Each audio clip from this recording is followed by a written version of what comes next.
Okay, yesterday I posted a video about the double bind, the ego's double bind, where it keeps you stuck in a scenario where you can't win.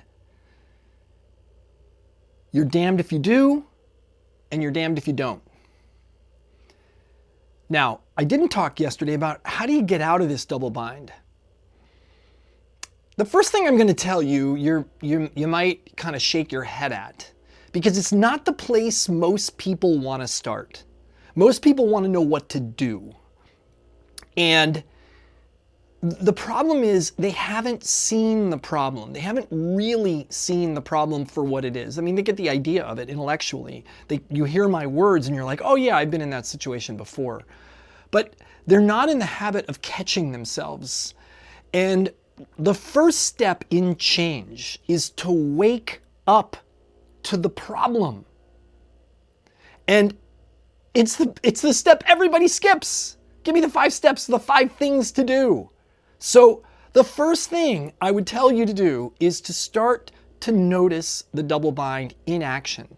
Start to notice when you're in that scenario where you are feeling not enough about yourself, but you're unwilling to let yourself off the hook for feeling not enough. Because if you let yourself off the hook, you feel like you won't do the work to get back on track. Or the double bind when you know you're wrong in an argument, you know you've got room to own something and to admit something about what you did to contribute to the argument, but you're caught in a double bind in that if you do that, you feel like you'll never be able to hold that other person accountable. So you don't do either. You're damned if you're realizing it but you don't say it, and you're damned if you did say it, you're wrong. So the first thing is to wake up to it, the frequency of it, and how often it occurs and where it tends to occur. The second thing is to start to challenge your thinking. Now, that may sound crazy also.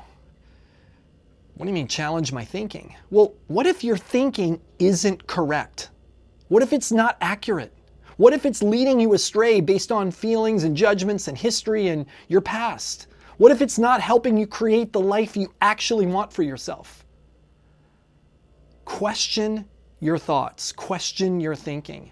More on this tomorrow.